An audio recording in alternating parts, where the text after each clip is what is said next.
Bom, então, o que nós vamos tentar fazer agora, só para ter poder de uma discussão, é olhar o reflexo, né, desses termos aí de Euler Heisenberg nas equações de Maxwell. Vai fazer o princípio variacional, lembrando que o campo elétrico depende de φ de A e o campo magnético de A. Então, vamos tirar as equações de campo fazendo a variação, né, fazendo o princípio variacional para o potencial eletromagnético, para o potencial escalar, né? Então, fazendo a variação, então esse termo aqui tem φ, esse termo não tem φ, esse termo tem φ e esse termo tem φ. Então, a variação vai ser o primeiro termo, então a gente vai calcular o ΔL e vamos poder escrever a variação de nosso lagrangiano. Quer dizer, esse ΔΦ vai induzir uma mudança, uma variação do lagrangiano, que vai ter uma certa estrutura aqui, vezes ΔΦ. E aí, pelo princípio variacional, dizer que ΔE, essa variação é zero para variações arbitrárias de φ, vai implicar que daqui vai sair a equação de Gauss, né? Para E. Então, a equação de Gauss sai, né, da nossa variação em relação a φ. Então, quando a gente fizer a variação em relação lá no primeiro termo, aqui a gente vai para o 2, vai ficar 2 sobre C2, vai ficar 1 sobre C2, é escalar ΔE. É o primeiro termo. Vamos variar só esse termo aqui. Aqui não tem φ, então vamos variar isso. 2E escalar ΔE. Mas aí o nosso ΔE automaticamente é gradiente de φ. Então aqui vai ficar menos o gradiente do ΔΦ, que vai sair do primeiro termo. Estou fazendo a variação só em relação a φ. Aqui, então, fizemos a variação em relação a φ, lembrando que é menos gradiente de φ menos dAdt. B não tem o potencial φ. Agora, esse termo aqui tem. Esse termo aqui também, quando eu fizer a variação no quadrado, vai ser duas vezes, que vai botar aqui 2A alfa sobre campo elétrico crítico ao quadrado. Vai aparecer aqui 2A alfa, aparecendo 2A alfa sobre esse campo crítico ao quadrado, né? É 2 menos C2 V2.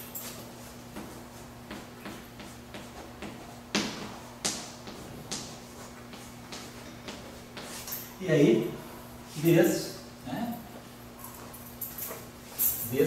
Duas vezes ela vezes a variação do E2, que vai produzir um outro fator 2, vai produzir aqui duas vezes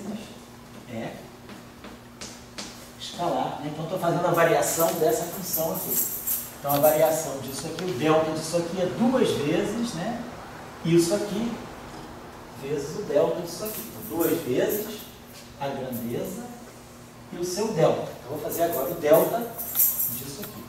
Aqui não tem o φ está totalmente aqui. Então, basta fazer o delta desse E2 aqui, né? Então, peraí, então esse carinha aqui, esse vai tocar duas vezes, tá? E é gradiente 2E menos gradiente do delta aqui.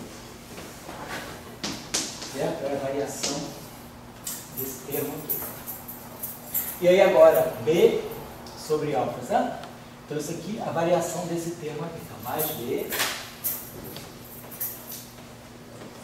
sobre alfa, C ao quadrado. Lembrando aí que o alfa que você tinha perguntado, né? O alfa é a constante de estrutura fina, não é uma constante qualquer. Esses parâmetros aqui também são dados. Então, B sobre alfa, campo crítico ao quadrado. E aí agora a variação desse objeto aqui. A variação disso aqui vai ser duas vezes o próprio objeto. Duas vezes, né?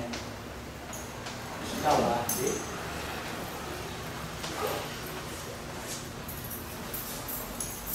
Duas vezes escalar B. E delta E escalar B. Delta E é menos gradiente do delta φ. Escalar. Certo? Então, isso aqui é a variação, isso aqui é a variação do E escalar B ao quadrado. Duas vezes E escalar B e a variação do objeto aqui, cujo quadrado a gente tomou. Vai ficar delta E menos gradiente delta φ escalar B. que só tem um φ, né, dentro do L. Muito bem. Então, o que a gente tem que fazer sempre é tirar a equação de campo, lembrar que isso tudo aqui é a variação do Lagrangiano, e por sua vez está dentro de uma ação, então as integrais por partes são legítimas. Então, menos E escalar gradiente de ΔΦ, fazendo a integração por partes, isso aqui vai ficar um sinal mais, vai ficar 1 sobre C2, divergência de E, ΔΦ. A gente já deixou o ΔΦ livre aqui. A gente precisa colocar a variação do Lagrangiano liberando esse ΔΦ aqui. Então aqui eu consegui liberar o ΔΦ desse gradiente. Aqui a mesma coisa. Isso tudo que está aqui, ó, vai fazer o papel de um vetor.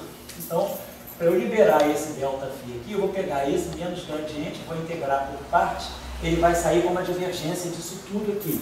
Então vai sair um termo aqui que vai vir com um sinal mais também, qual da integração por parte, vai ficar a divergência de tudo isso que está aqui dentro. Então, esse 2, você vai produzir aqui um fator 4, A, sobre alfa, campo crítico ao quadrado, aí é 2, C2V2, a divergência disso tudo aqui, vezes ΔΦ. Então você já começa a perceber, né, uma correção que depende da terceira potência do campo elétrico na lei de Gauss, a divergência de E mais a divergência dessa estrutura aí e mais esse termo aqui, o ΔΦ. Então vou fazer o seguinte, eu vou botar esse B na frente vou trocar a ordem desse produto escalar aqui. B escalar menos gradiente de ΔΦ. B, vamos botar aqui no sinal menos B escalar gradiente de ΔΦ. Vou botar até assim. Isso aqui para B escalar. Vou botar aqui assim. Menos gradiente do ΔΦ. Então, de novo, isso aqui tudo funciona como um vetor. Isso aqui é um produto escalar, é um escalar, isso aqui é um vetor, então esse coeficiente aqui é um vetor. Então esse gradiente, ao ser integrado por partes, ele vai dar um sinal mais e vai ficar a divergência desse vetor todo. Então nós vamos produzir aqui um termo que vai ser mais a divergência desse objeto aqui. 2α, 2b, sobre alfa, aqui, e aqui vamos aparecer vai escalar b.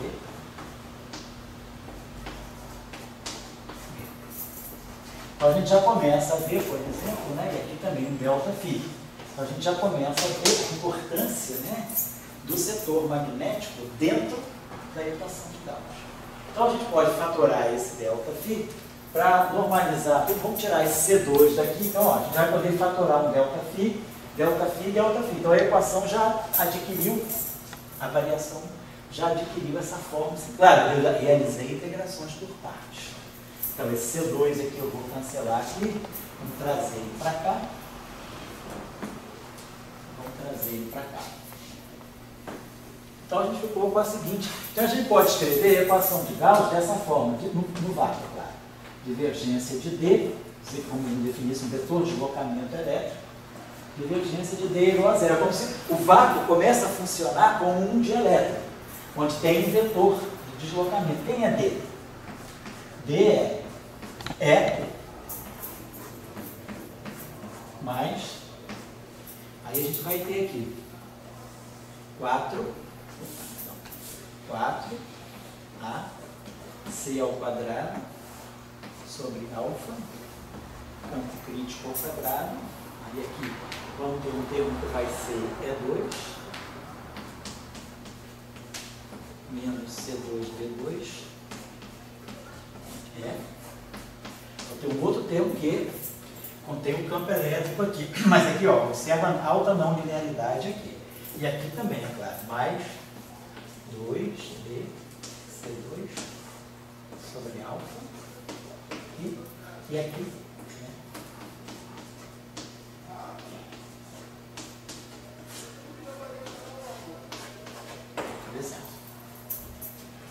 Então, por exemplo, se a gente botar, claro, se a gente botar uma carga externa, isso aqui vai ser igual a rho. Eu não botei. Como é que a gente faz para colocar correntes e cargas externas na equação do Dirac, na equação de Massa? A gente pega esse termo aqui, coloca um termo aqui, né, que é menos, né, a densidade de carga que se acopla com o potencial, mais, né, quando a gente introduz, né, as fontes externas, o que a gente faz é isso, a gente introduz no lagrangiano esse termo aqui, menos AMI, JMI. Né? Então, esse AMI aqui é Cφ, tá? E o JMI é φ sobre CA, perdão, e aqui é C rho J. Então, quando a gente faz esse produto no espaço de Minkowski, vai ficar menos ρ vezes φ, mais J vezes A. Então, quando a gente diz, isso aqui seria o campo sem fontes externas. Isso aqui é o acoplamento, né? Vamos dizer assim, o acoplamento com as fontes.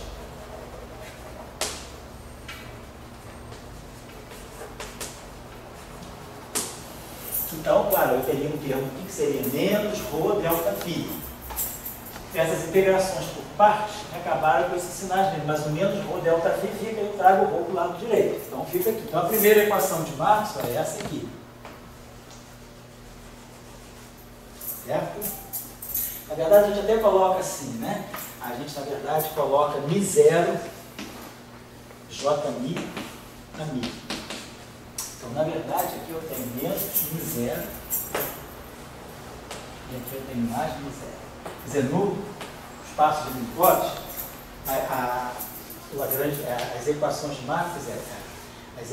Marx, têm essa forma aqui, dmi f mi igual a μ0 jmi. Né? Então, quando eu fizer a parte aqui do campo elétrico, isso aqui vai ficar, isso aqui vai dar a divergência de E sobre C, divergência de vou produzir aqui uma divergência de E sobre C, então eu coloco μ0, μ0 fica aqui, μ0 aqui, μ0 aqui. Quando eu passar, multiplicar por C2, né? C2 é 1 sobre μ0 ε0. E aí quando eu multiplicar por esse μ0, fica 1 sobre ε0. Então fica 2 sobre ε0. Porque eu multipliquei tudo por C2, então tem esse μ0 aqui. Então esse é o termo tradicional que a gente coloca para acoplar as fontes externas, quer dizer, tem o lagrangiano aqui, é o lagrangiano de Maxwell, que é menos 1 quarto de F mi, menos μ0 JMI a μ. Então esse termo aqui, escrito em termos de componente, fica menos μ0 ρ vezes φ, mais μ0 a escalar J. Tá? Esse termo aqui. Aí quando eu multipliquei tudo por C2, né? Esse μ0, né?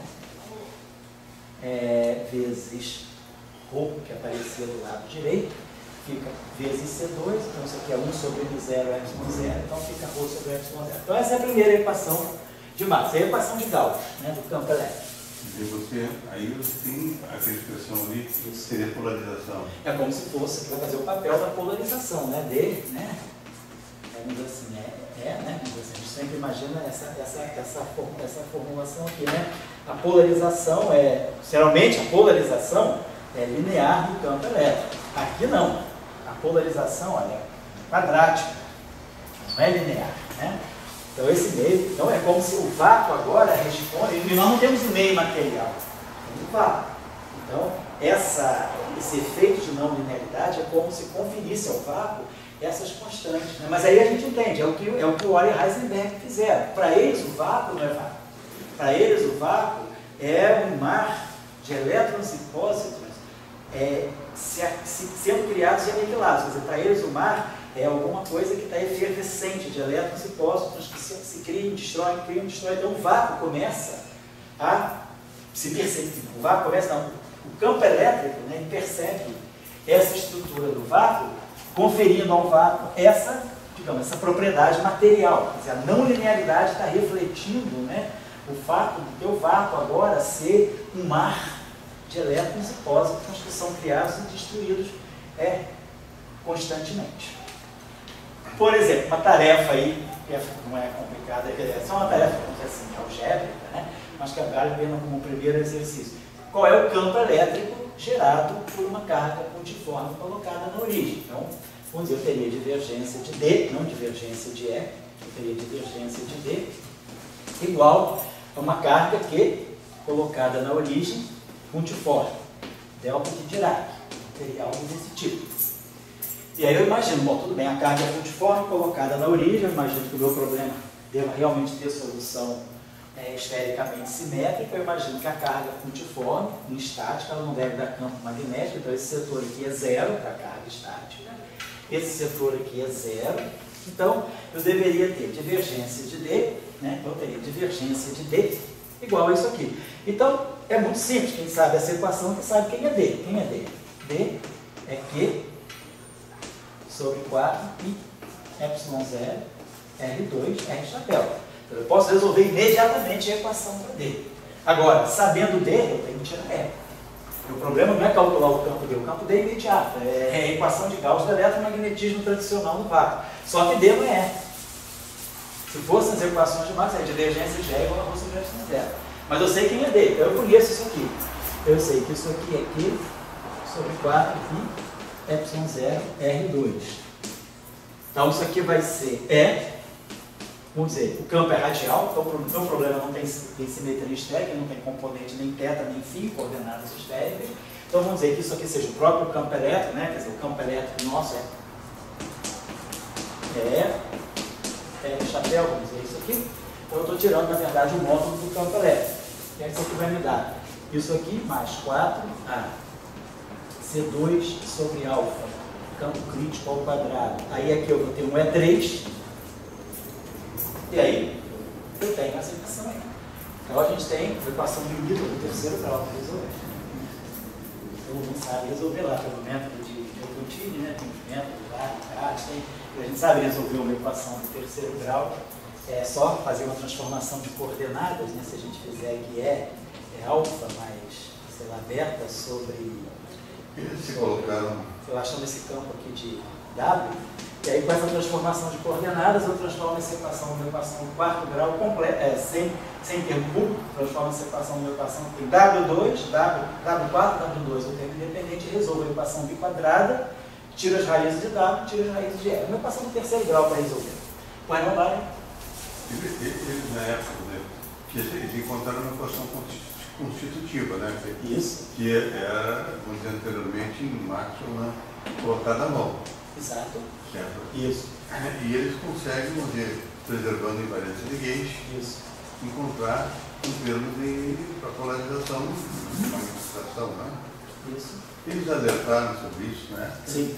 Só que aí você não tem, é como se você estivesse dizendo assim, do momento que o meu vácuo está polarizado, né, pela criação de pares elétrons e pósitrons, isso confere ao vácuo a propriedade de ser um meio. Então, ele está tirando a polarização, ela vem, né, dos efeitos quânticos. E a polarização tem H cortado aqui dentro. Tem H cortado aqui dentro. Então, isso é um efeito, vamos dizer assim, bem de natureza quântica. Não é exatamente a polarização que você encontra no meio dielétrico, onde você faz aquela hipótese de que as moléculas se polarizam pela presença do campo elétrico. Não é a polarização de um meio material. É a polarização que o vácuo adquire devido a essas propriedades de flutuação quântica. E isso altera as equações. Então, é resolver... Claro, se o campo elétrico... Nós estamos trabalhando numa região em que o campo elétrico é muito pequeno comparado ao campo crítico, quer dizer, isso aqui eu posso escrever como sendo... Eu posso botar esse E em evidência e colocar aqui 1 mais E2. Então, posso colocar essa equação... Claro, eu posso resolver essa equação do terceiro grau. Aí o Maple resolve para a gente, beleza. Mas aí eu estou vendo que essa equação, ela quer dizer, na verdade, ela tem essa estrutura aqui, ó. Isso aqui é o setor maxwelliano mais a correção devido à não linearidade. 4AC2 sobre alfa. E aqui eu tenho o campo elétrico que eu estou calculando sobre o campo crítico ao quadrado. Então, é claro, se isso aqui for muito pequeno, eu desprezo isso aqui, claro, eu ganho Maxwell. Agora, se eu quiser dizer, não, meu campo elétrico já se aproxima do campo crítico, então esse termo aqui se torna mais relevante. Então, aí eu vou ter que resolver essa equação do terceiro grau e ver como fica, por exemplo, como fica o campo elétrico na origem. Quando R tende a zero, isso aqui tende a infinito. Então, isso aqui é 1. A pergunta é, tem chance desse campo elétrico tender a um valor finito na origem? Sendo essa constante aqui completamente positiva, né? Não tem como. Então, diferentemente de Born-Eifel. Born-Eifel dá um campo máximo na origem, mas não é infinito. Euler-Heisenberg ainda não resolve o problema do infinito. Para Born-Eifel, o campo elétrico que sai, ele sai com essa característica aqui. Ele é 1 sobre raiz quadrada de R4, mais uma constante aqui, que eu vou chamar, sei lá, de π ao quadrado. Essa é a quarta. Então, esse campo, ele é máximo na origem, ele não é infinito na origem. Born-Eifel me dá uma coisa mais interessante. Aqui o campo elétrico ainda é infinito na origem. Se eu fizer o limite para R que tende a zero, isso aqui é E, isso aqui é 3. Não tem como eu cancelar. Então, quer dizer, provavelmente o campo elétrico ainda diverge na origem. Qual das duas elétrons está certa? Então é só tirar. Então, primeira coisa simples aí seria tirar, por exemplo, isso, a equação, né, a forma do campo elétrico de uma carga futiforme. Cuidado. O que eu acho, assim, vou dizer, por exemplo, dentro do relativo, que na verdade os vetores mais medidos do século XX sejam o de polarização e magnetização. Está ligado com os meios, o magnetismo dos materiais. Certo. Então, quer dizer, o Marx todo aquele campo eletromagnético, mas quem realmente vale na prática é a magnetização e a polarização. Daí vem a pergunta, como você obter a polarização e a magnetização a partir de primeiros princípios? Certo. Quer dizer, não tendo invariância de Gauge, etc. Você tem. Você está vendo isso, deu um discurso aí, do Vasco, etc. Mas no momento que você escreveu a Lagrangiana, é feminina ao quadrado, outra coisa tipo, se esquece daquilo de Vasco, coloca aquilo apenas como um ad hoc para tentar levantar esse tipo de tese. Mas depois agora, você obtém a polarização, a magnetização, quer dizer assim, você obtém a partir do primeiro princípio, aquela Lagrangiana é invariante de Gauge, entendeu? A polarização e a magnetização. E isso o Born-Eifel não traz, e o outro, a feminina, a Lagrangiana, o Lewick? Hein? Lewick, também não traz. Então, quer dizer, eu acho que isso é uma diferenciação, a meu ver, né, mais importante do que aquela do Born-Eifel. Porque simplesmente aquilo ali mexeu com aquele toque do dia, né? Mas aqui traz uma coisa que experimentalmente é medida. Então, como é que você tem um eletromagnetismo que você bota na mão a polarização? Não, porque você não botou na mão, você botou uma Lagrangiana, você gostou. Eu acho isso uma coisa assim, bastante notável. Foi importante, exatamente. Foi um marco. Eu acho que eu não vi nenhuma outra Lagrangiana assim, que traga a polarização e a magnetização a partir de primeiros princípios. Não, a partir do princípio, se você olhar qualquer livro de eletromagnetismo convencional, o livro do Jackson, por exemplo, o que você faz é um modelo atômico para aquilo que é a polarização. Você usa Maxwell, aí você coloca Maxwell no meio material, você espera que o meio responda linearmente. Então, a resposta do meio é linear, você tem que ter o vetor de deslocamento dele, né? ε0 mais aquilo que você vê que é a polarização. Aí você dá essa polarização, ela é linear. Então, você bota, vai dar uma constante aqui, sei lá, uma constante elétrica E aqui, vezes o campo elétrico E. Aí você pega ε0 E mais K, você chama isso aí de um epsilon, que é a constante dielétrica daquele meio. Mas você tem aqui uma coisa bastante forte, que até que ponto a polarização é uma resposta linear ao campo elétrico. Em geral, se você pegar campos muito intensos ou frequências muito altas, isso já não é mais verdade. A polarização ela é uma função do campo elétrico. Mas isso aqui já é uma baita idealização. Você dizer que você está trabalhando já numa zona muito restrita de materiais, em que a polarização é uma resposta linear ao campo elétrico aplicado. Em geral, isso não é verdade. Mas se o meio é isotrópico, é uma boa. Exatamente, é uma restrição que vale em muitos casos, mas aqui já é uma Nem sempre isso aqui é verdade. Mas isso aí, José, o ponto que eu coloco é o seguinte, isso aí é heurístico. Certo? Isso é fenomenológico, não é heurístico, é fenomenológico. Você vai construindo isso aí, é um modelo fenomenológico que você faz para o comportamento dos campos na matéria. Aqui não. Aqui mas você não encontrou isso aí? Não, no Lagrangiano, não. Eu acho que isso é um ponto, assim, é uma crítica violenta a Marx, ou virilha, porque você não traz a sua polarização na administração. E aí você encontrou um modo de fazer polarização, uma leitura deles, para que tenha outra. É a mesma coisa, Dória, que você tem na mecânica clássica. Você coloca a força de atrito. Tudo bem, força de atrito, né? Então a força resultante é igual a dP dt. Mas o que é a força de elétrica? O que é a força de atrito? Você não tem. A lei de Newton, ela te dá a força gravitacional, ela te dá a força de um oscilador harmônico, mas ela não te dá a força de atrito. Você tem vários modelos. Você tem força de atrito que depende da velocidade, força de atrito que depende do quadrado da velocidade. Na década de 90, ainda você não tem até hoje um resultado. Você sabe, claro, a origem da força de atrito é puramente eletromagnética, são contatos entre as superfícies, as superfícies das camadas atômicas superficiais dos dois materiais. Pegou um professor aqui, um professor chamado Hellman, que era um professor suíço, se aposentou, viveu muitos anos aqui no Brasil, depois que se aposentou como perdedor brasileiro, ele trabalhava aqui no CBPF, era o Hellman. Não, Baltensberg. E o Baltensberg tem um trabalho muito bonito da década de 90, que ele publicou no Physical Review, tem impressão que o Physical Review ele com um grupo do pessoal dele lá em Zurique, bastante interessante. Eles fizeram um modelo muito, naquela época, era o modelo melhor que se tinha para força de atrito. Mas vamos dizer, é alguma coisa que é um modelo fenomenológico que você tem que suplementar em cima das equações de Marx, as equações de Newton. A equação de Newton é universal, vamos dizer, dentro da eletrodinâmica as equações de Marx são universais. Agora, você não tem, as equações de Marx não te dão vamos dizer, uma física microscópica a ponto de você saber quem é a polarização e quem é a magnetização.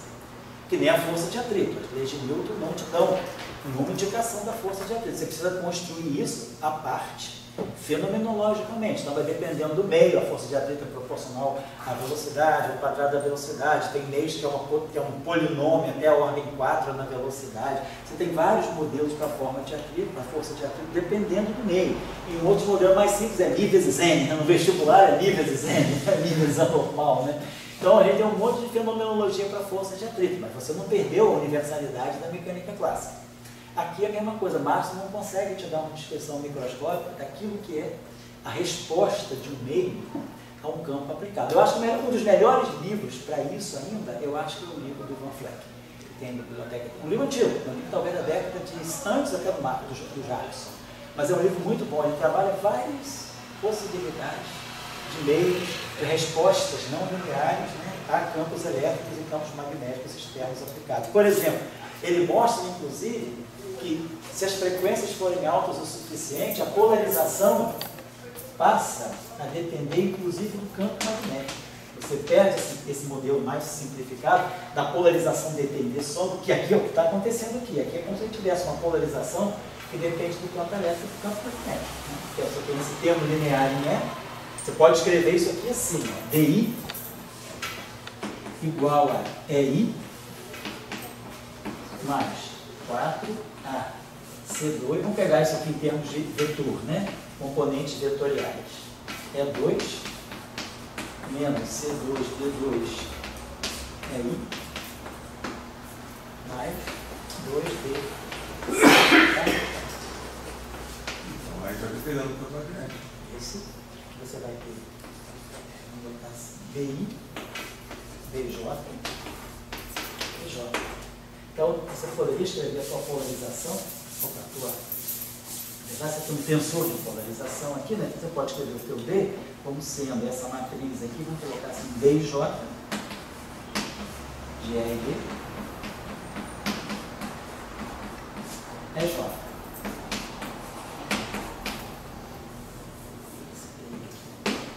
E aí, quem é teu DIJ? Teu DIJ é delta IJ mais 4 AC2, né? Assim. Vou botar assim para o jeito.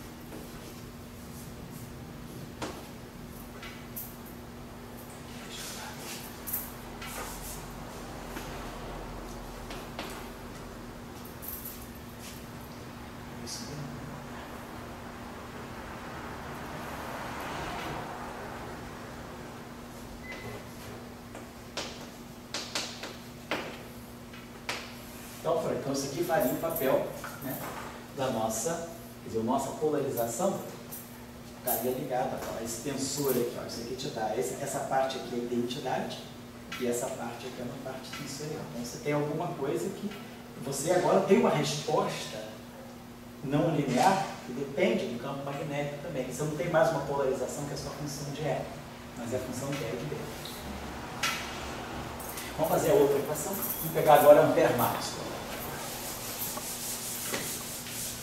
Claro, a outra equação não muda, rotacional de E igual a menos dB dt e divergência de B igual a zero, porque os campos dependem, quer dizer, mas não, ao colocar essa proposta, em um momento foi mudada essa relação, né, igual a menos gradiente de φ menos dA dt. B igual a rotacional de A. Então é claro, se eu tirar o rotacional daqui, rotacional disso é zero, rotacional de A é B, então fica rotacional de E é igual a menos dB dt. E a divergência de B é a divergência do rotacional, que é zero. Então, Faraday-Lens segue daqui e Gauss, o magnetismo, segue daqui. Gauss magnético. Segue daqui. Por causa da relação dos potenciais. Mas agora, Faraday-Lens não. Faraday-Lens ela é uma equação que vem da... Ela precisa aqui do princípio variacional. Ampère máximo, né? Então vamos fazer.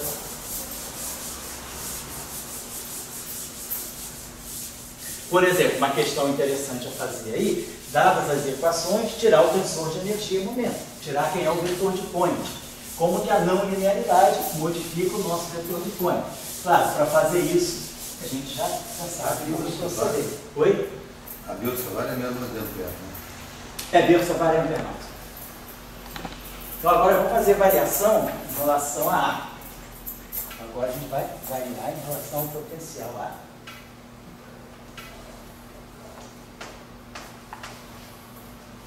Então a nossa equação, nossa variação do Lagrangiano vai ter essa forma.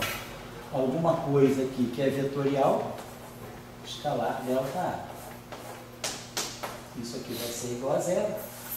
E é isso aí que vai dar para nós, né, a equação de Ampère máximo. Isso aqui vai dar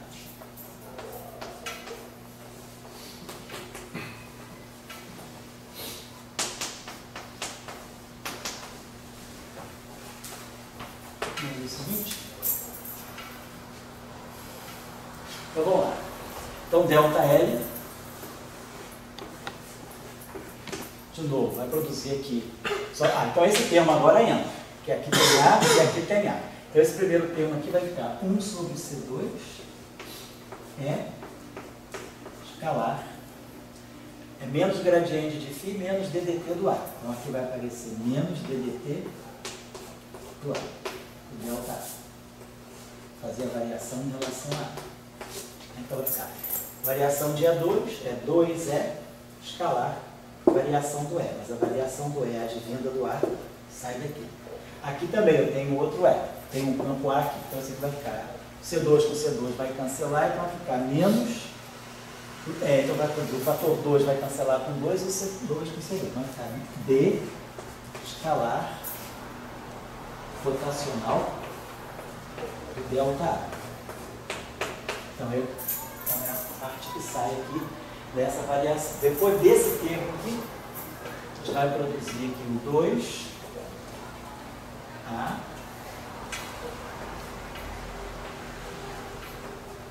Aí vamos ter esse termo aqui.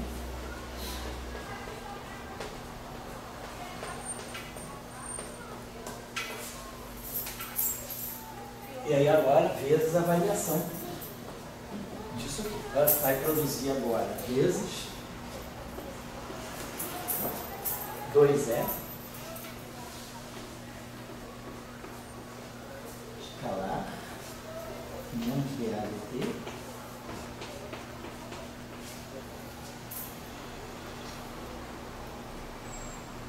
o seguinte aqui,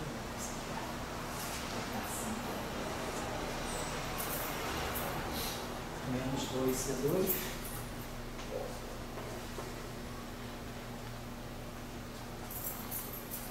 o absoluto eu fatorei lá, né? Então ficou 2E menos 2C2B escalar rotacional do delta. Vou fazer a variação só em relação ao ar.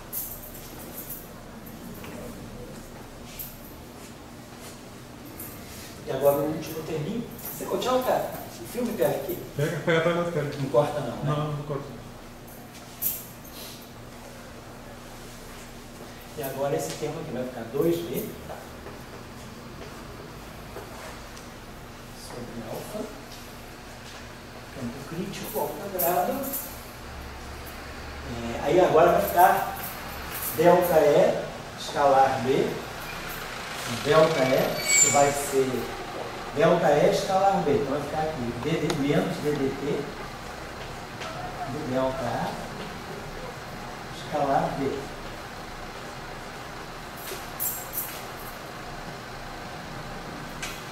E mais E escalar delta B. Estou fazendo agora a variação. 2, esqueci de colocar aqui, 2E escalar B, vou botar aqui. Fazendo a variação do quadrado. Então fica 2B sobre alfa ao quadrado, E escalar B, e agora a variação de E escalar B. Então fica a variação de E escalar B. Então fica menos DDT delta A escalar B e mais E escalar delta B. Mais E escalar rotacional do delta A. Então agora o que a gente tem que fazer é, de novo, liberar, fatorar esse delta A. Então aqui, o primeiro termo vai ser simples, né? Esse termo aqui, para liberar o delta A, eu faço uma integração parcial no tempo, vou produzir aqui 1 sobre C2 dEdt, que é justamente a nossa corrente de deslocamento. 1 sobre... Então daqui sai esse sinal menos, faço uma integração parcial, e eu libero o A. Então aqui eu vou fatorar um delta A. Então, vou fazer o seguinte, eu vou passar para cá sem os delta A's, tá? É como se eu estivesse fazendo assim, delta L, vou já supor, não existe isso aqui não, estou dividindo por vetor não, certo? Só para lembrar que eu estou, delta L módulo delta A, não é divisão por vetor, que nem já aconteceu no concurso de professor, não. E o candidato, isso aí foi uma coisa que eu não estou dizendo isso como fofoca, não, que foi publicado na SBF, que deu meio assim, um rumor nacional, do qual muita gente participou, criou-se um fórum aí de discussão feliz, porque num concurso na Universidade Federal, uma pessoa com uma lista de publicação bem boa, estava dando aí, caiu na prova de aula mecânica clássica, e a pessoa foi insistindo em dividir tudo por vetor, vetor F dividido por vetor A, e aí o cara da banca começou assim não, foi um deslize. Não, a pessoa estava convencida de que se divide vetor por vetor. Você foi uma prova para que federal? Foi federal de Juiz de Fora. Não sabia. Não, nada. O departamento reagiu muito sobre essa coisa, porque o próprio departamento ficou assim. Foram os professores lá do departamento que escreveram para a SBF, assim, colocando o que está acontecendo com a preparação dos nossos candidatos, né? Ninguém que fazia isso? Também? Na nossa época? Não. era o Mosca, Sei. falando do Jerônimo, Ah, é mesmo? um das aulas, ele Dividir por vetor também. Aí uma discussão, Entendi. o Mosca depois voltou para agora. A boca do Mosca virou piada engraçada, né? As publicações dele só envolviam grandezas escalares. Se for dizer, você pode até definir, mas você tem que ter uma matemática, né? Agora, Não tem errado nenhum. então eu não estou fazendo divisão por vetor, não. Eu estou fatorando o vetor, tá bom? Sabe que uma das coisas que o pessoal da PUC gosta também, é porque justamente essas coisas que às vezes são normais, a pessoa achar que você pode dividir, mas aí quando vai fazer no meio, o meio não deixa. Ah, não deixa. Ah, entendi. Existem uma série de erros que os alunos são normais fazerem. Quando bota no computador, o computador já dá o alarme, né? Já dá uma coisa, o cara já percebe aquilo. Quer dizer, o meio então identifica que tem sentido você dividir, sei lá, delta é FI por aí, né? Se você botar ele bota... Então vamos lá, então a gente vai. Então eu já estou fazendo as integrações por partes. Então, O Jerônimo também apoiou vocês aqui no PBR. Em que sentido? Ele apoiou o experimento do lápis. Lembra aquele cachorro do lápis? Estou lembrado, eu estava fora, eu estava fazendo propaganda. Eu recebi o jornal. Foi dois que apoiaram assim, imediatamente o lápis. O cachorro se chamava Gaúcho. O nome do cachorro era Gaúcho. E o Jerônimo que fez a experiência. E conformou do lado que o Einstein está ganhando. Foi que o Jerônimo fez lá na PUC, como diz o Mosca, com o minhocão, né? Que na época das experiências do. Quase que pararam, foi em Genebra, né? Parou. Né? Não, você viu Max Morley? Eu acho que foi nos Estados Unidos. Não, foi nos Estados Unidos, claro. Mas foi Chicago. Michael Morley não foi nos Estados Unidos? Foi nos Estados Unidos. Foi Chicago? Aí eu não lembro. Não sei de Chicago, mas eu sei que parou tudo para não ter. E o monstro de ali no minhocão. Passando o caminhão, tiro, caminhão de carga aí, e você violando Einstein no subterrâneo, né? Faz parte do Alexandre próprio, né? Vamos lá, então esse termo aqui a gente já fatorou, dividir por delta. Esse termo aqui ficou menos V, esse termo aqui é menos VI rotacional de A, é epsilon I, JK, DJ, delta AK. Preciso liberar o A. Liberar o vetor A. Então, vamos lá. Então tá, essa equação aqui para nós, né? Estou liberando aí delta AI. Então, vamos liberar esse nosso delta A aqui. Então, vou fazer a integração por partes. Então, esse termo vem para cá, mais delta J DI, epsilon I, JK, e aí liberei o A. Então, esse termo aqui, esse termo que está aqui, ó, eu posso, JI aqui, eu boto JI aqui, e aí ganho um sinal menos. Então, esse termo aqui fica menos rotacional de B escalar delta A. Então, ele vai dar menos rotacional de B. Então, esse termo aqui dá menos rotacional de B escalar delta A. Estou já fatorando, estou dividindo por delta A. Tá lá. Aí, o resto já é tudo Bornik, já é tudo Euler Heisenberg. Então, quer dizer, Maxwell seria isso, igual a zero. Se fosse Maxwell, pararia aqui. E aí nós tiraríamos, tem um termo de J. É mais M0, mais M0A, mais M0J. Então, eu tiraria que o rotacional de B é 1 sobre dE dt, mais 1 sobre C2 dE dt mais M0J. Se eu tivesse só Maxwell, eu estaria ganhando justamente a equação de Ampère-Maxwell, né? Então, eu vou deixar isso aqui para o final. Mas M0J sai desse lado. Então, agora, vamos começar a variar a parte nova. Que é essa parte aqui. Esse termo aqui, vezes esse termo aqui. Então, olha só, esse termo aqui tem uma derivada temporal negativa. Então, esse termo aqui vai, eu vou pegar essa, para liberar esse delta A, eu vou jogar essa derivada atuando em todo mundo que está aqui. Então, esse termo vai estar modificando a nossa corrente de deslocamento. Aquela primeira parte lá. Então, esse termo aqui, ele vai dar esse sinal menos aqui, vai virar mais. Então, nós vamos ter aqui um DDT de quê? DDT disso aqui, 2A.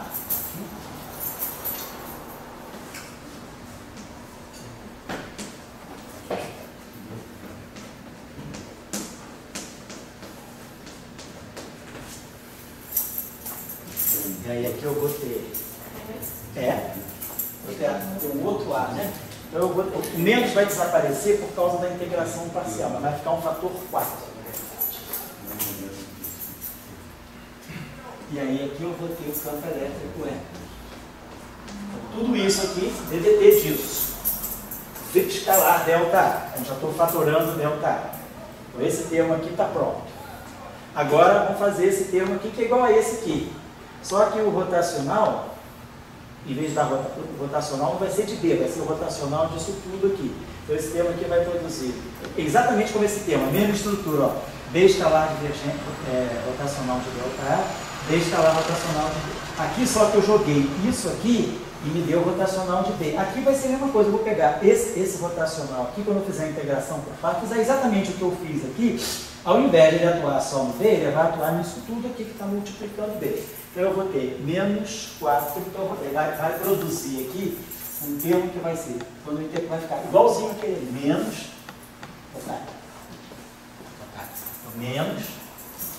rotacional de quê? De tudo isso que está aqui. 4AC2. Eu acho que eu esqueci disso aqui. Tá certo. 4A. Então, isso aqui. Então, o sinal menos fica tudo igual. 4AC2 sobre alfa, campo crítico ao quadrado. E aí vai ficar isso aqui, B.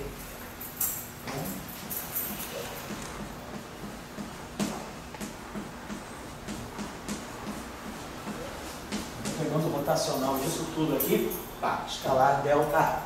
Então esse termo aqui foi feito com esse, foi feito com esse. Agora a gente vai ter que liberar esse delta A aqui.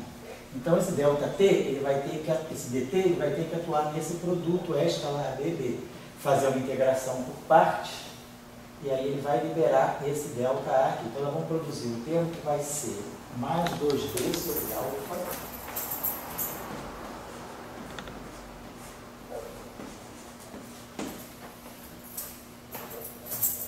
Então isso aqui vai integrar por par, para 2B sobre alfa, E escalar B, B.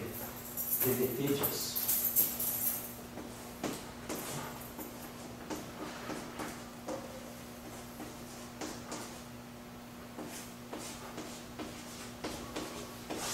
Acho que é isso mesmo, né? É só fazer a integração por partes, troca de sinal, o DDT vai atuar nesse grupinho todo aqui, tá certo. E agora esse termo aqui, ó, é escalar rotacional, quer dizer, na verdade eu tenho esse vetor aqui, esse vetor, tenho isso aqui, ó. Vamos dizer se eu teria, como se eu tivesse isso aqui, um vetor F, então um vetor V, escalar, chamar o vetor V para mim isso tudo, é escalar B, isso tudo é um vetor. É escalar B é um escalar, vezes vetor F é um vetor. Então, vetor, escalar, um vetor W, escalar, rotacional, do delta A. Então a gente precisa liberar esse delta A aqui. Para você é a mesma historinha de sempre. Isso aqui é WI, Epsilon, J kappa, DJ, delta AK. O que eu preciso fazer? Liberar esse delta. Então eu já faço uma integração por partes. Vai ficar menos DJ WI, Epsilon J kappa, delta AK. E aí, de novo, troco o J com I aqui e coloco um sinal mais aqui. E aí eu produzi o quê? Produzi um rotacional de W escalar delta A. Que é o que eu preciso. Eu preciso produzir esse escalar delta A. Então vai me aparecer com sinal mais o rotacional de todo esse vetor aqui. Deixa eu apagar isso aqui. Então vai aparecer para nós aqui. Esse termo aqui a gente já concluiu. Então vai aparecer para nós agora mais rotacional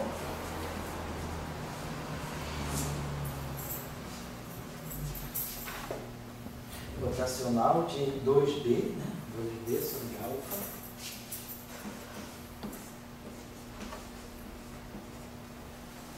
a escalar B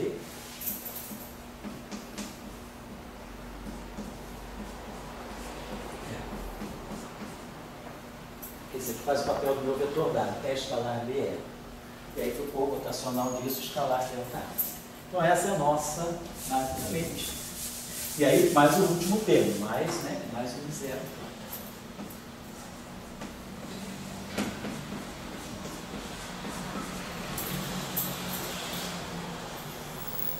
O DDT, né? O DDT ficou, tá?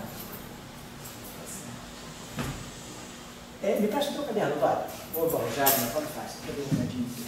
Quando a gente definiu o nosso D está aqui. Agora, tá? E mais 4A mais 2D. Então a gente está vendo o seguinte, tudo que está dentro do DDT, se eu fatorar esse DDT, eu vou ter exatamente, se eu multiplicar, eu vou ter aqui 1 sobre C2, eu posso colocar aqui, ó, então faço o seguinte, eu coloco aqui 1 sobre C2, DDT, eu coloco um C2 aqui. Aí venho aqui nesse DDT, também coloco 1 sobre C2 e coloco um C2 aqui. Então boto 1 sobre C2 e boto C2 aqui. Por quê? Porque a gente vai ver o seguinte, que basicamente a gente vai ter que aí agora esse rotacional de B, ele vai se juntar com esse e com esse. Então eu não vou escrever aqui exatamente, mas essa equação vai ter a seguinte fórmula. Rotacional de um H. Quem é o H? Eu vou jogar esse termo para o lado direito, para poder ficar na mesma estrutura que a equação de Max. Então eu posso multiplicar toda essa equação por menos, aqui fica mais, aqui fica menos. Isso tudo tem que ser igual a zero. Aqui fica mais, aqui fica menos, aqui fica menos, e aqui fica menos. Isso igual a zero. Então essa equação vai adquirir essa forma, rotacional de H. Eu vou juntar tudo que está no rotacional, ó, esse termo aqui, e esse termo aqui, quando eu juntar, vai ficar B, mais aquele pedacinho ali, B, menos esse pedacinho aqui. Então eu vou definir o meu H. Meu H já está automaticamente definido. É B mais isso aqui, vezes B, menos 2B, blá, blá, blá, E. Então eu tenho o meu campo H também, como se fosse o campo, quer dizer, aquilo que a gente chama de o campo magnético e tem a intensidade magnética. Então, esse cara aí. E agora, do lado direito, eu vou ter 1 sobre C2, DDT. Mas vai aparecer exatamente o E mais isso aqui, mais isso aqui. Vai aparecer exatamente desse lado o D que nós tínhamos definido na equação de Gauss. Então, ficou rotacional de H igual a 1 sobre C2, DT mais I0J. Então, essa equação me leva à definição, né, de um campo H em função do campo B, exatamente como acontece na eletrodinâmica, né? A gente tem lá a rotacional, né? A gente pode escrever a coisa assim, rotacional de H igual a J. Esse H aqui é 1 sobre I0B, no vácuo. E aí fica rotacional de B igual a I0J. Então, esse B, esse H aqui vai ser B, que é esse termo aqui, mais essa contribuição aqui, menos essa contribuição aqui. Então, isso vai estar definindo para nós, né, vamos dizer assim, o vetor de intensidade magnética em função daquilo que é o que a gente chama de fluxo magnético. Tem uma confusão de nomenclatura aí, mas é o H e o B. Então, de uma certa maneira, a gente lê a magnetização do lado direito e a polarização, a magnetização do lado esquerdo e a polarização do lado direito. Então, nós conseguimos escrever as nossas próprias equações de Max daquele modo. Divergência de D igual a ρ, vamos dizer, do vácuo. Divergência de D igual a zero, rotacional de E igual a menos do DDT, divergência de B igual a zero, e rotacional de H igual a 1 sobre C2. Então, com essas equações, fica a seguinte tarefa: chegar ao vetor de Poynting, agora com as contribuições de não linearidade. É um exercício longo, mas é fácil. É só algébrico. Mas é só para vocês verem como fica a expressão, como a não linearidade. Então, quer dizer, a tarefinha que fica é chegar nas equações de conservação da energia do momento, quer dizer, tirar a densidade de energia e a densidade de momento do campo com as contribuições de não linearidade. Né? Então, refazer, vamos dizer assim, né? Refazer a equação de continuidade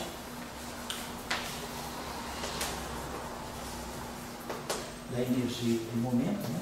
Da energia e momento do campo em presença das não linearidades. Essa é a primeira tarefa. Seria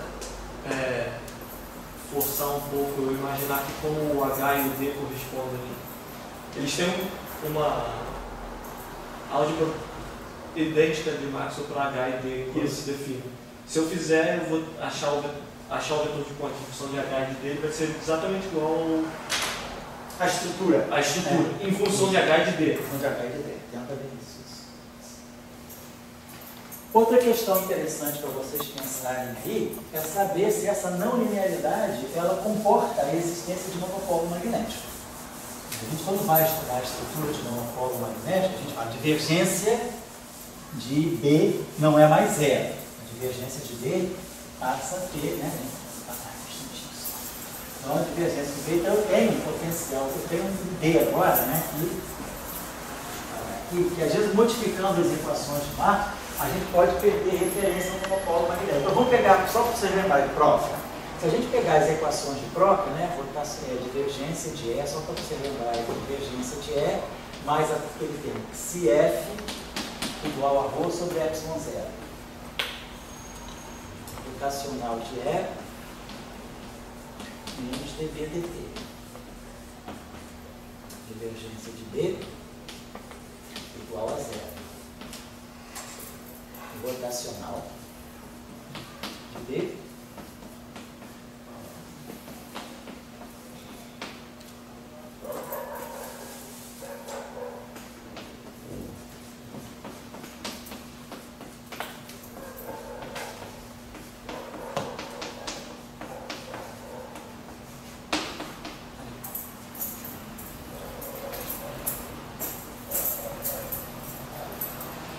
vamos dizer que a gente não tenha cargas elétricas, não tenha correntes magnéticas, não tem correntes elétricas, mas temos um monopolo magnético. Nós temos um monopolo G ou K, situado na origem. Então é claro que eu já sei quem é meu campo magnético. Se eu tenho monopolo, essa equação é basicamente, né, G sobre 4π R2 R chatão. Esse aqui é meu campo magnético do monopolo. Tá? Só resolver pelo teorema de Gauss. Bom, então meu campo magnético é isso aí. Eu estou supondo que eu tenho um monopolo estático, eu não devo ter, meu problema é estacionário. Isso aqui é zero. Então, o rotacional de B é zero. Tira esse campo aqui. Isso aqui é como se fosse um campo elétrico de uma carga pontiforme. O rotacional dessa função é zero. Então eu teria que o potencial vetor é zero. Mas se o potencial vetor é zero, B não pode ser rotacional já. Teria uma inconsistência. Então, as equações a eletrodinâmica de Proca, ela não é compatível com a existência de monopolo magnético. Ela leva a um conflito. Eu não posso ter monopolo magnético com essas equações aqui. Pergunta. E no caso de Born e no caso de Euler-Heisenberg? Então, a questão que eu coloco agora, a tarefinha, seria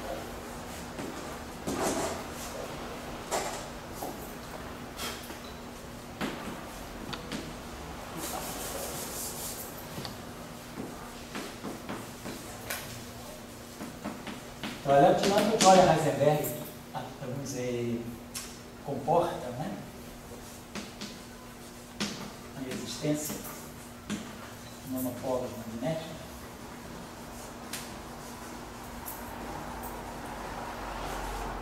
Então, dá uma avaliada nisso. E a outra questão seria uma tarefa menos trivial. Essas tarefas aqui são mais óbvias, né? Uma tarefa menos óbvia e menos imediata. Seria, vista a não linearidade, vocês observaram dado que a gente tem não linearidade, a pergunta se eu tenho uma corrente elétrica, se eu tenho uma carga elétrica, a carga elétrica gera um campo magnético, ou gera um campo elétrico. Aí se eu tenho um campo elétrico na cada carga, eu vou para a equação de Faraday-Lenz. Faraday-Lenz depende de E e de B. No campo elétrico, nós temos termos ali que dependem do campo elétrico. Então a pergunta o campo elétrico gerado por uma carga pontiforme, ele pode ser fonte do campo magnético agora, porque a minha equação agora é rotacional de H. Digamos que eu não tenha nem corrente de deslocamento, problema estacionário, e não tenha corrente externa, não tem corrente de cargas elétricas. Então eu teria rotacional de H igual a zero. Só que esse H é B mais termos que dependem de E e de B. A pergunta é não trivial, é não zero, seria o campo de uma carga. Então a pergunta será que esse campo de uma carga ele não pode induzir também um campo magnético devido à carga estática? Quer dizer, o campo magnetostático que aparece devido ao setor eletrostático por causa da não linearidade. Então a tarefa menos imediata é verificar, né, se a não linearidade induz, pode induzir, né,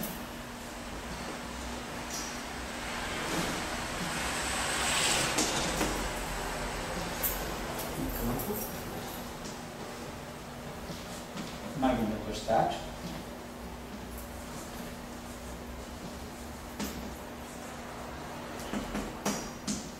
associado a uma carga elétrica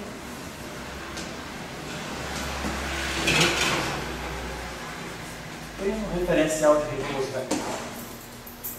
É correto ela afirmar que essa pergunta não faz sentido ser posta para os outros eletromagnetismos que a gente discutiu aqui? Ou... Não, ela pode ser posta. Porque eu Quando imaginaria... a gente discutiu, por exemplo, John Science. Eu discuti John Science com vocês, não discutiu? Ainda não. Então, desculpa. Então, nos que nós discutimos até agora foi Proca, Maxwell, Proca, Higgs. E aí a gente discutiu... por exemplo, com a anisotropia. Eu acho que eu deixei para a anisotropia. Se a gente colocar isso aqui, divergência de E menos V escalar B igual a ρ. Vamos colocar isso lá, a carga externa. Depois nós temos rotacional de B mais V, mais aquele escalar que eu chamava de Qi, B menos V vetorial R. Vamos esquecer o caso, vamos pegar o caso estacionário, a corrente de deslocamento é zero e também não tenho, vamos dizer, não tenho correntes externas. Se eu tivesse essa equação, eu só uma carga elétrica. Então, eu imagino que uma carga elétrica possa gerar um campo elétrico. O campo dela deve ser não trivial. Então, eu tenho um campo elétrico aqui. Então, esse termo aqui existe. Se eu tenho uma carga elétrica, ela gera um campo elétrico. Então, se esse campo elétrico é não trivial, mesmo que esse termo aqui, em princípio, fosse zero, esse termo aqui é não trivial. Então, esse termo aqui deve estar funcionando de fonte para B. Então, uma carga eletrostática, ela deve gerar um campo magnetostático. E vice-versa. Se eu não tiver carga, mas tiver aqui uma corrente, vamos colocar assim, então, essa corrente vai gerar um campo magnético. Esse campo magnético deve ser fonte para o campo elétrico. Então, nesse caso, Luiz Felipe, né, no caso da anisotropia, né, nesse caso aqui que a gente estudou, você pode, a partir de uma carga estacionária, uma carga de repouso, vamos dizer assim, no laboratório, ela vai gerar um campo eletrostático. Esse campo eletrostático vai ser fonte do campo magnetostático. Você pode buscar o campo magnético da carga de repouso. Que não é a não linearidade, mas a não isotropia do meio que induz isso. Tá? E aqui, nesse caso, seria a não linearidade, tá certo? Outra questão que vocês podem fazer também, e são tarefas, né, que eu não vou cobrar, mas assim, quem quiser se interessar por alguma delas, né? Por exemplo, tem um clássico problema que a gente sempre estuda, não sei se vale a pena fazer aqui, né, uma coisa mais razoavelmente simples, que é tirar o campo elétrico, o campo elétrico, o campo magnético de uma carga em movimento no laboratório. Então, eu tenho minha carga, né? A gente sabe que a carga está em movimento, ao longo do eixo do X, eu tenho uma carga com velocidade V. ao longo do eixo do X, alguma coisa do tipo Vx chapéu. E aí, vou para o referencial de repouso. No referencial de repouso, ela tem campo elétrico não trivial e tem campo magnético igual a zero. Aí agora eu vou fazer as transformações de Lorentz. Vou fazer para um referencial onde eu estou no laboratório. Não estou mais no referencial de repouso da partícula. Estou no laboratório e estou vendo a partícula caminhar. Então eu estou fazendo a transformação de Lorentz do referencial de repouso, vamos dizer assim, T', né? Então vamos ver, transformação de Lorentz. X' mi igual a lambda de mi, x'. E aí, F', então parece, né? F' mi seria lambda mi kappa, lambda mi lambda, F kappa lambda. Então, digamos, eu estou no referencial do laboratório de repouso. Eu conheço o campo elétrico no referencial de repouso. E aí eu sei fazer a transformação de Lorentz que me conecta o laboratório com o referencial de repouso da partícula. E aí eu posso tirar o campo elétrico. Posso pegar assim, pegar uma transformação de Lorentz bem simples, aquela trivial ao longo do eixo do X. T' igual a gama T menos V sobre C2X, né? X' igual a gama X menos V sobre C menos V. Y' igual a Y. Faço aquele boost de Lorentz tradicional ao longo do eixo do X. E aí eu conheço, sei o campo elétrico do referencial do laboratório, do repouso. Então vamos dizer que eu faça, eu estou no referencial de repouso e eu conheço o meu campo elétrico. Então vamos dizer que o meu campo elétrico seja conhecido, a partícula está caminhando. Então vamos dizer, o meu referencial linha é o referencial de repouso. Então eu conheço tudo no referencial de repouso, quero tirar tudo, é só inverter as transformações de Lorentz.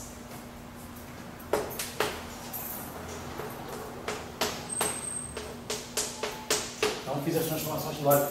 Então eu conheço todo mundo no referencial linha, e aqui é a transformação do referencial linha para o laboratório. O laboratório, então, está aqui, estou vendo a partícula correr com a velocidade v.